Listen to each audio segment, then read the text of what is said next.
So today we complete IS 108. Then in second session we can start the legislation paper, which is IS 105. Okay. I'm sharing my screen. Once it is visible, say yes in chat box so that we can start. అదే కాదు పిన్ని గట్ట గుచ్చుకుంటుంది please పెట్టే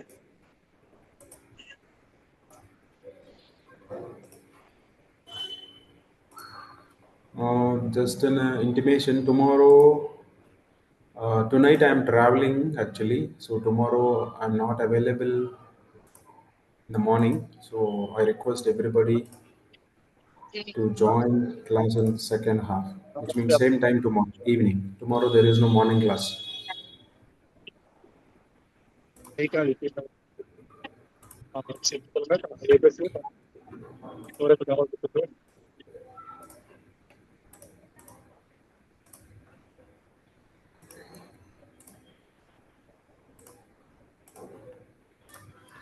Is it visible?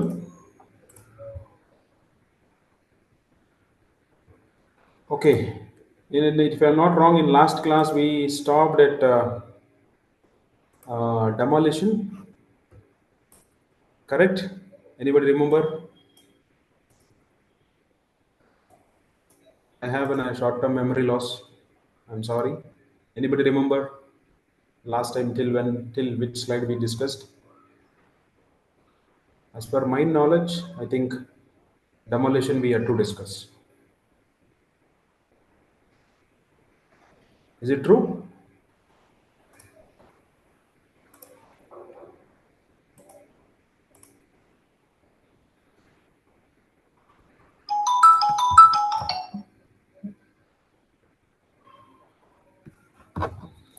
Okay, fine. If you see silence, 50%, yes. Okay. 1 second, please.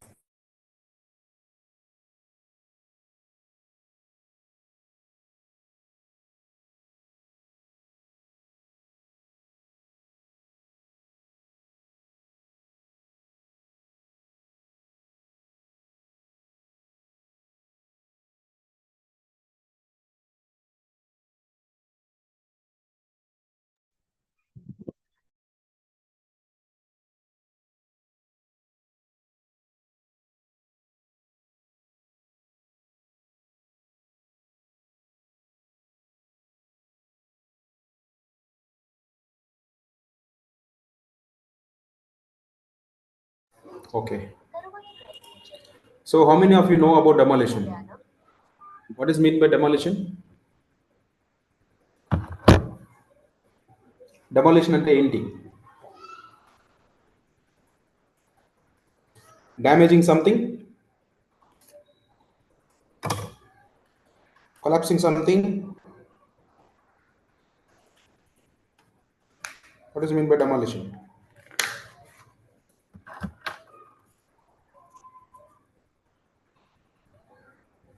How?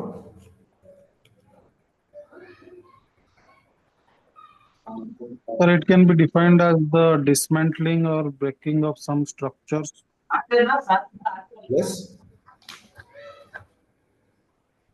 Okay. Deconstruction. Okay. Construction, deconstruction. First time I'm hearing this word, deconstruction. Dismantling, it is in a general word. Okay, fine. Decommissioning, So, sir. decommissioning, okay. Something which is dismantling, decommissioning, I mean, end of the day, it will give same meaning. So whatever you constructed, you are, I mean, taking it back. Fine, no worries. So when we talk about demolition, so basically we do this demolition for doing any alterations or planning for new constructions or modifications or any weakened structures or any structure which is become weak or it is old age structures. We'll see what it is exactly. So demolition, it is in a very old life ended, weak or unsafe construction becomes necessary. So either we do if it is an old or it is an expired construction or it is a weak or any unsafe buildings or structure, we used to do demolition. Sometimes it is required for a new construction, alteration, addition, repair, or on the same site. Okay, it is for the new construction or doing any alterations or doing any expansions and repairs.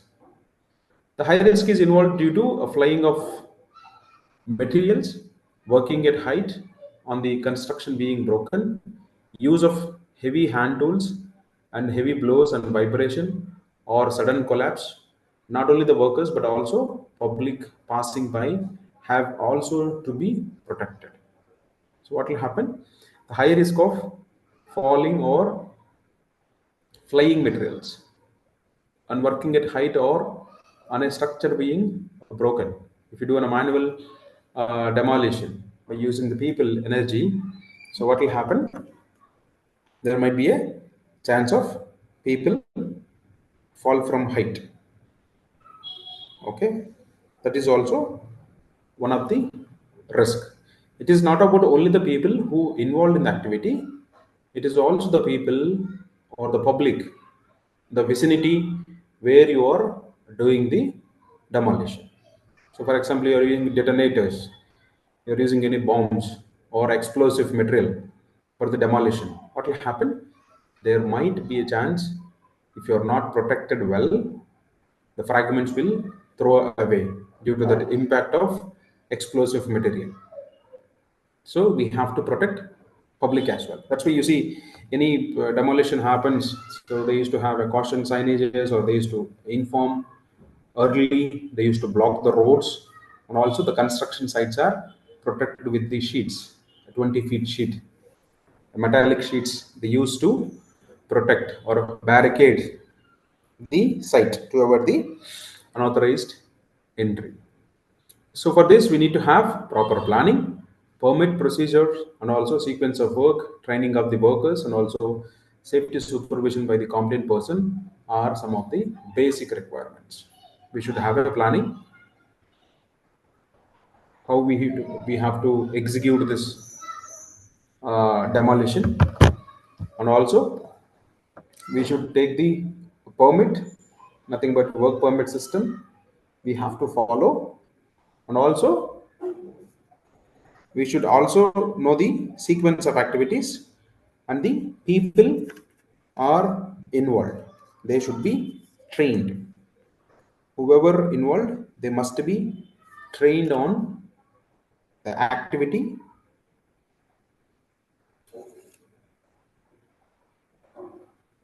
so that we can avoid the accidents.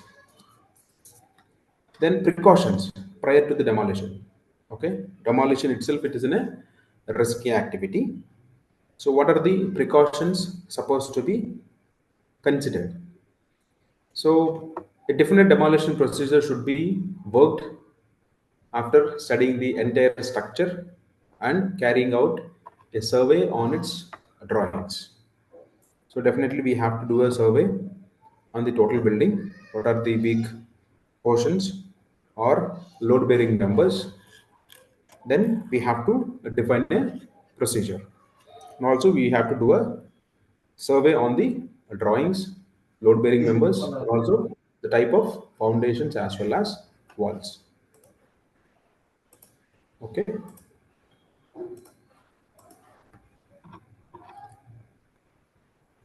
Then the chemical contents, if any, or any previous use or structural problems, ground characteristics, condition of the roof trusses, if it is in a warehouse or top is having with the sheets, and type of framing used in a framed structure, and equipment sensitive to the noise, vibration, dust, etc. need to be considered.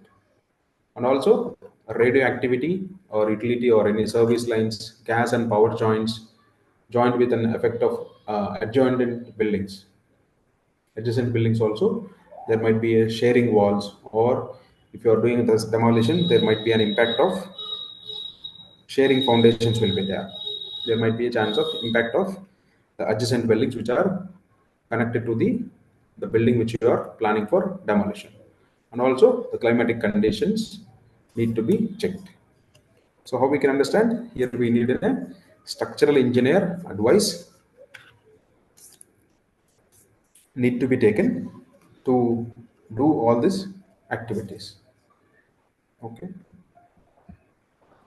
So again, a method of demolition should be formulated after the above survey, whatever the points we have discussed, and recorded in a method statement after identifying the problems and their solutions. So basically, method in the sense, the sequence of activities.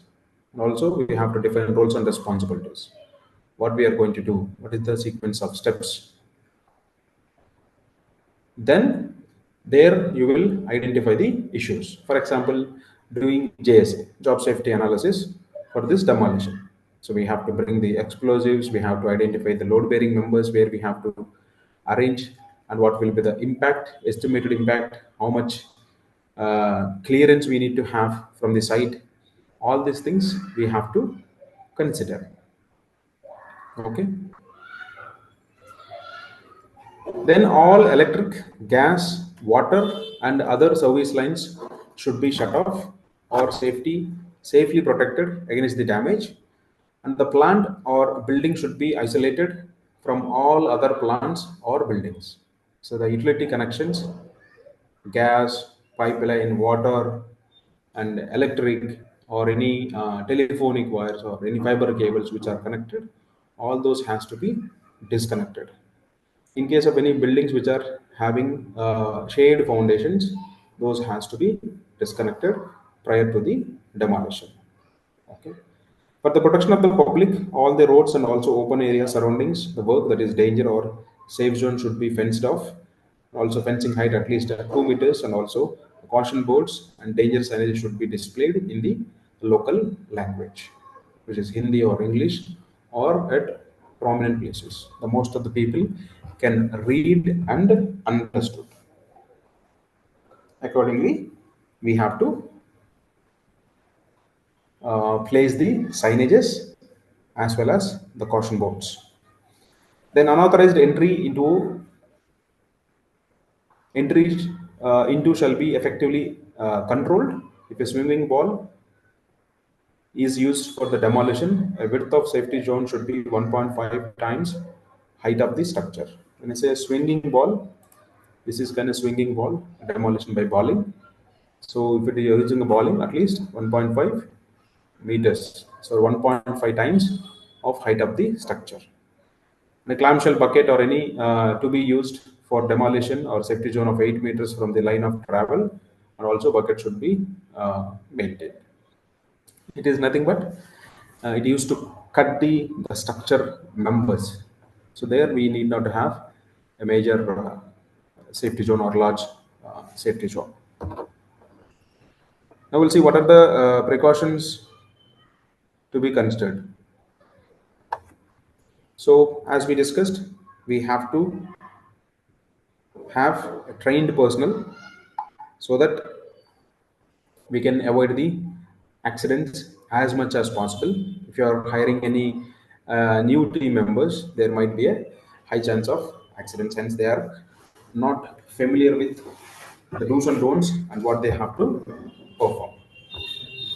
And they should be wear helmets and safety belts, safety shoes or safety goggles and gloves, depends on the requirement. And also apart from which would be destroy the stability of the other parts should be demolished, and to prevent danger, parts of the structure should be adequately shored or braced or otherwise supported, which is nearby structures. If there might be a chance of damage those structures, it has to be supported accordingly. The foundation walls serving as a retaining walls to support the earth or adjoining structure should be demolished until the adjoining structures has been underpinned or braced, and also the earth removed or supported by the sheet piling or sheetings. So the walls which are at the end of the boundaries, those has to be underpinned or supported till the completion of the main building.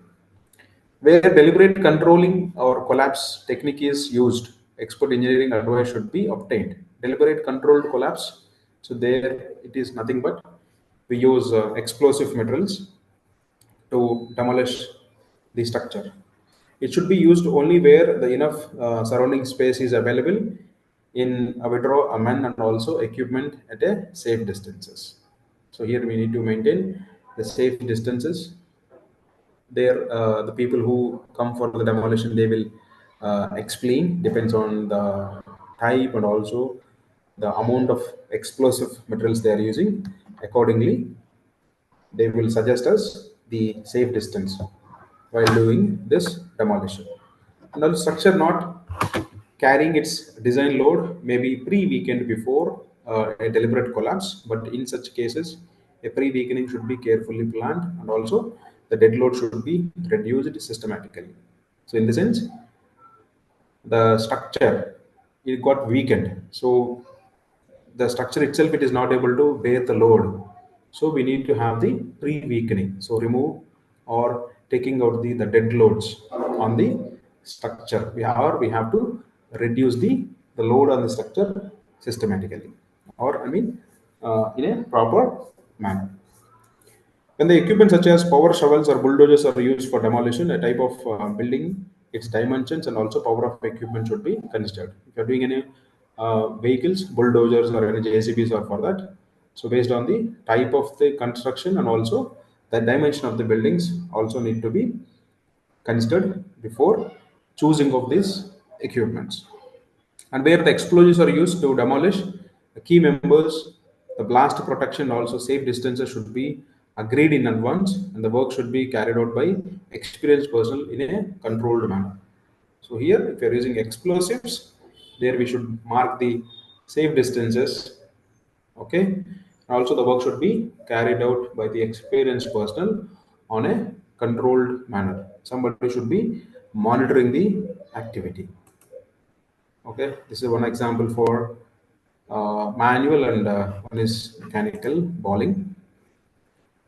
Okay, now we'll see the health and welfare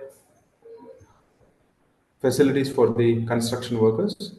So as we know, so the construction is a highly risk activity because of its uh, dynamic in nature. So every minute to minute, the hazards will differ because of the progress of the work. So here the occupational hazards and diseases relating to construction are mainly because of dust hazards. So in the dust, when we talk about dust, mainly the silicosis due to silica dust, or sidrosis due to iron and also welding fumes, and anthracosis due to the coal dust and also cement pneumococcis due to the cement dust. These are the occupational health diseases the people might get if they are having a frequent exposure. Noise and vibration, heat and humidity, electricity, hazardous chemicals, work at height, depths in a confined space, material handling, lifting machinery, and transport vehicles, radiation hazards, and biological hazards, etc. First aid boxes and occupational health services at the workplace or nearby or most desirable. So apart from the dust hazards, we have heat and humidity and electricity, electrical shock, burns, fires, etc. And exposing to the hazardous chemicals like paints and thinners or different types of waterproofing chemicals. Then working at heights and depths and confined spaces, and material handling, manual and material handling, and the using of lifting machineries and transport vehicles, vehicle movement in the site, that is also an hazard, and radiation hazards, biological hazards, etc. Okay, so these are the different types of hazards which will be present in a construction site. So definitely there we need first aid boxes and occupational health center and one emergency vehicle, a dedicated emergency vehicle should be arranged. So if it is in a major site, it is fine. Otherwise, what will happen in the small construction sites? They used to have the general vehicle. They use for multiple purposes. They keep that vehicle as emergency vehicle because it is a multi-purpose vehicle. We don't know where it will go on specific time. So we never ever allow such kind of practices. when we say it is an emergency vehicle, it should be there in the site. It should not go for any other purposes. If it is going like that, you should have a standby vehicle also, because we don't know when the emergency comes. So we should be very careful on that. That is the practical scenarios we'll see. Sometimes it is not in our control, but try to avoid as much as possible to have a dedicated vehicle in the site. When you talk about dust hazards, so while handling the building materials, workers can expose to four types of dust, which maybe inhalation can cause the various diseases. So silicosis, because of silica dust, causes fibrotic changes or modulation in the both the lungs, shortness of breath, decreased chest expansion, reduced capacity for the work, and in advanced case, the impairment of total lung capacity, and the effects is irreversible and no effective treatment is available. It is a notifiable disease. So basically, when you talk about silicosis, because of the silica dust, it will affect on your lungs, reduces the breath capacity and also chest expansion. So resulting, you will be leads to a death case. So the effects of exposure varies within the concentration of the dust, time period, working conditions, body resistance, and control measures. So what are the various factors? These are the factors. One is the concentration of the dust, or how much, or the period of a person exposure, and also working conditions, then body resistance, how strong he is, then control measures. So these are the various factors which will affect or differ the exposure of the person. Then X-ray shows snowstorm like the presence, like there is a snow in the lung fields, but it should be confirmed by a history of prolonged exposure of silica dust and also the symptoms of dry cough, dyspnea, chest tightness, and also difficulty in breathing. One is you will get the dry cough and also chest tightness. So there we need a regular medical examination of the workers and engineering controls to minimize exposure or necessary. Then sidrosis, it is causes because of inhalation of iron dust or iron oxide, even electric arc welding, dry grinding of iron, buffing, polishing, shot blasting produces this kind of iron dust. Okay, so it creates a serious symptoms unless there is a coexisting silicosis. So silicosis happens with the silica dust. Sidrosis happens because of iron dust. Okay.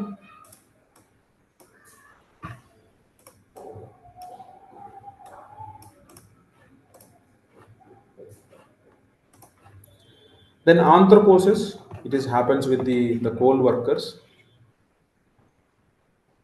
Okay, is caused by the inhalation of coal dust. People who work in the coal fire boilers or coal handling, or we can take an example of Singareni, the mining, coal mining, where they frequently expose with this coal dust, and also the foundry workers where use this coal as a primary fuel for running the foundries, and coal handlers, couple coily or boiler men, or furnace men, railway firemen, or graphite workers, or etc. These are the a set of people who expose with this coal dust.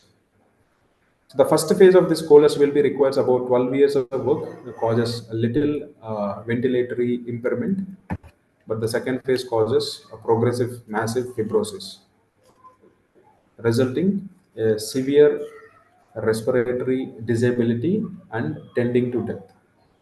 Fibrosis in the sense freezing of your lungs. You can't able to breathe. The expansion capacity will reduces.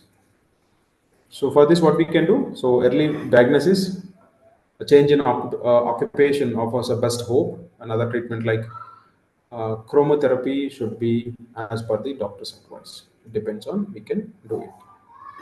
Then cement, it is happens with if you're exposed to the cement dust. Pneumococcosis, silicosis with associated preliminary tuberculosis, bronchitis, and also anesthesia are possible with cement and free silica test. Okay. In addition to these respiratory disorders, the other health hazards also will be there with respect to skin because of cement or alkalinity or presence of chromium, then vision and also nervous system. Consecutiveness, due to the nervous system, you'll have muscular pain, back pain, then syndrolysis for digestive systems, pemptic ulcers. Then yes, you'll have a hearing disability, and others will be exposing with the radiant heat, high temperatures, or near the furnaces, etc. Okay. Then noise and vibration. So this we have cleaned. What is the safe exposure for the 8 hours of duration? What is the decibel value? For 100 decibels, how many hours I can expose? If Half there is an a hour. 100 decibels, Half an hour. okay.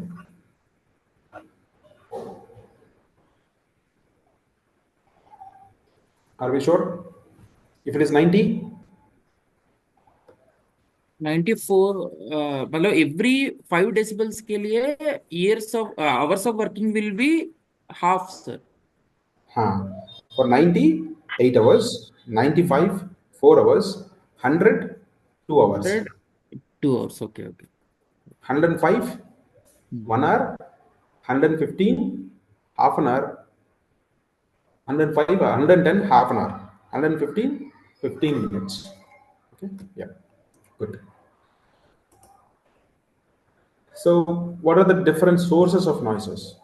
So, as we know, the construction you'll use heavy machineries and equipment, crushers, grinders, compressors, lifting machinery, or the industry cause high noise. Continuously working near such high noise causes hearing loss, deafness, and also change in heart rate, but blood pressure, sweat rate, work performance, etc. will be reduced. And also psychological and also psychometer effects, and high frequencies are more serious than low frequencies. The noise level should be kept below 90 decibels by using a quieter machinery, processes, enclosures, silencers. If this is not possible, we should give earplugs. So with this, what we understood, if all these things are not possible, if you're not able to reduce the noise at the source, or you are not able to reduce at the path, then you have to avoid the exposure at the receiver side. There you are having the earplugs or earmuffs with a good quality so that they can avoid the exposure. And heat and humidity. So here we have steel mills, forge shops and furnaces, boilers, hot asphalt or tar steam, hot water, damp clay or under the underwater works expose heat and humidity. So humidity, I think we know, the Vizag people are, I mean, who is staying in the coastal areas, they know what exactly the humidity, I mean, the water content in the atmosphere will be higher. In a dry hot atmosphere, the thermal balance can be maintained by evaporation of sweat, but in the moist hot temperatures, in a cotton mills or process of precipitation, sweat evaporation slow down due to the humidity, and also workers feel great discomfort and their productivity gets down due to heat stress. And main three types of heat stresses are heat stroke, heat exhaustion, and also heat cramps. Okay. Then we have insulation of hot process, how we can control the exposure of this. If it is an equipment, we can have apply the insulations on the surfaces of the equipment, or hot pipes are shielding against the radiant heat or local exhaust ventilations, or improving in general or mechanical ventilation. When it's a local exhaust ventilation, so you'll be having different types of entries, doors, and windows, and secondary set of windows. When I talk about mechanical, then we'll have an exhaust fans, or you're supplying in a fresh air. And spot cooling or hot objects, isolation or segregation of hot processes, replacement of workers near the furnaces, or giving frequent recesses. It is nothing but breaks, inadequate supply of drinking water, or some of the remedial measures from the processes. Either we have to reduce the time or job change, and also we can give the sufficient breaks, and also we have to provide enough amount of drinking water so that they can avoid the dehydration. Then first aid and health surveillance. So at all the work sites, first aid boxes containing prescribed medicines, antidotes, and also equipments are most essential. Trained first aiders should be employed, and they should be proficient in the use of resuscitation and other life-saving techniques, and in the rescue procedures. Necessary equipment including stretchers and should be readily available. So we have first aid boxes, and also people should know how to do a CPR. Have you done CPR? Anybody? Anybody had a chance to do CPR? Not on the training, real case.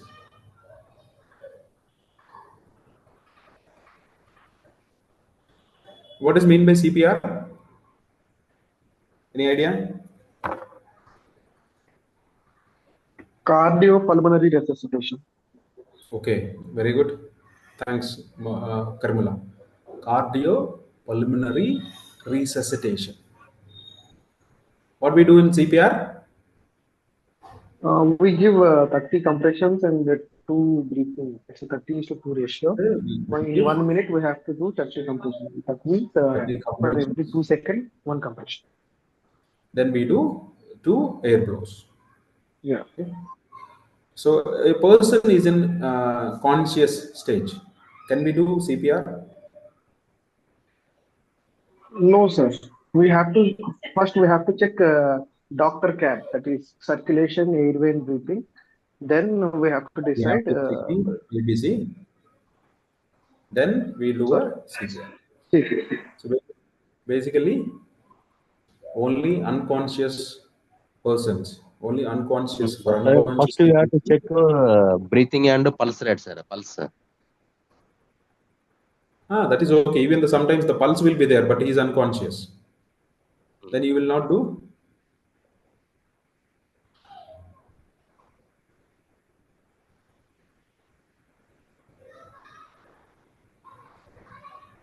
Okay. Fine. So CPR, it is nothing but cardiopulmonary resuscitation. We do this basically for the unconscious people. So as Karmula mentioned, we do 30 chest compressions and 2 air blows. How many times we have to do this? Chest compressions and air blows. So for 5 cycles. Okay, after 5 cycles. After 5, first we have to call the nearest first we have to call nearest hospital until medical services reach it. So we have to do the 5 cycles. Yes. So we have to call the further medical assistance. Till the point of time you reach the medical assistance, we have to continue this process. So one person, it is impossible. So we should have a backup, at least 2 or 3 people. Depends on the distance or the time it takes for the people to, or the extra medical support will come. So till the point of time, we have to continue this CPR. Okay. Fine. Then welfare facilities. So when I talk about welfare facilities, so here we'll get adequate supply of drinking water, sanitary facilities, and washing facilities or showers, change or clock rooms, lunch rooms or canteen, restrooms or shelters, facilities for food and drink, and suitable living accommodation should be available to the workers. It depends on the project or type of the project. Either you will have a accommodation, etc. Otherwise, basically, you will have a drinking water facility, you will have sanitary facility, you will have canteen, and resting shelters facility. And the size and number of such facilities may be vary according to the number of workers, where necessary separate facilities should be provided for male and female. Okay, when I'm talking about toilets, you can't give one toilet saying that okay, male and female together they can go to one toilet itself. We should have a separate toilet for a male and female. Okay, I'm stopping here.